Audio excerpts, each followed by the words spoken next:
Now, you mentioned something earlier. You said that the definition of incident is kind of can be debated. I think you said it depends on your definition of incident. You guys are actually kind of expanding the definition of incident, and you're not just talking about kind of these major disruptions. You're also talking about these kind of minor ones too. Talk us about why converging the platform actually kind of makes sense now. Yeah, because at the end of the day, this is all related to enterprise risk, and information security, cybersecurity has always been a subset of what your overall enterprise risk is.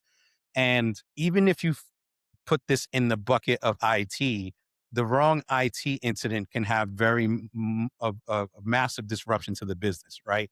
What if you lose Slack? What if you lose email, right? Like, we bottled it under IT, but this is an enterprise platform that we're all using. Uh, Most organizations, like I said, have their own definition of it. I think when you work with the business and say, hey, security is going to say, if we lose something like Slack, that's not just an IT problem, right? That's an enterprise problem, right? If this is our main communications platform real time, we're not just going to call this a security issue, right? So I think as CISOs go forward and become and understand that we are a part of the business, we're a function of the business just like everything else, and we're there to help support the business, how those incidents are defined become more business aligned than they are just like, oh, that's a tech problem. Right. Yeah, because there's a huge cost when your email goes down. You know, that happened to us. I remember we had a brand new IT member join the team, and his first job was to go decommission some servers in a data closet. And he went in and pulled the power plug on the Exchange server that was running, and it didn't come up for like 3 days again. So Oof. yeah, it was a very big, huge disruption Yeah. caused internally.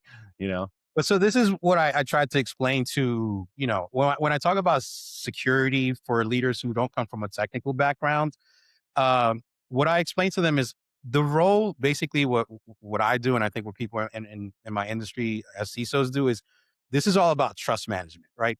Every customer who gives you their data, every employee who uses your systems, every partner who connects to your network, they're making a bet that you'll treat that access responsibly. The moment that bet feels wrong, you lose them. Security is how you make sure that bet is justified. This is how I explain it to folks. And I think generally when I explain that to them, they get a better sense of what we do. now you've been on the customer side for a long, long time. Now you've seen kind of the vendor view.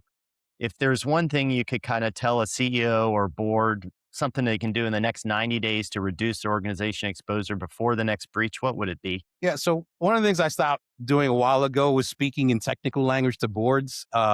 Boards don't need to understand firewall architecture. They need to understand, what are we protecting? What could go wrong? What would it cost? And what are we doing about it? My job is to give them enough clarity to exercise real oversight, not to impress them with the complexity, not to reassure them with theater. Confidence comes from clarity, not from telling them everything's going to be fine. So I think that's the message I want to make sure that the boards understand, my peers understand. Uh, it goes a long way when you give the board the confidence, to make these decisions clearly.